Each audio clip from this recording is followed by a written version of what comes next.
सानो पहाडी गाउँमा रामबहादुर लामको एक गरिब मान्छे बस्थ्यो। उसको घर माटोको थियो, छानो टिनको थियो र परिवारमा श्रीमती र 2 साना छोराछोरी थिए। रामबहादुर बिहानैदेखि बेलुकासम्म अरूको खेतमा काम गर्थ्यो। दिनभरि पसिना बगाएर काम गरे पनि साँझ घर फर्किँदा हातमा थोरै ज्याला मात्र हुन्थ्यो। कहिलेकाहीँ त खानालाई समेत पुग्दैनथ्यो। गाउँका कतिपय मानिसले उसलाई हेला गर्थे।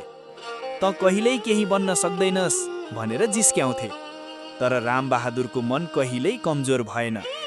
एक दिन उसले निर्णय गर्यो, म आफ्नै मेहनतले केही ठूलो काम गर्नेछु। उसले सानो बारी भाडामा लियो, ऋण काढेर तरकारी खेती सुरु गर्यो। सुरुका दिनहरू धेरै कठिन थिए।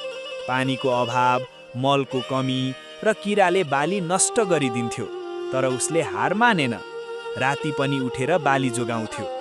बिस्तारै उसको मेहनत रङ्ग ल्याउन थाल्यो। पहिलो वर्षमै राम्रो आम्दानी भयो। ऋण तिर्यो। अर्को वर्ष अझ ठूलो खेती सुरु गर्यो।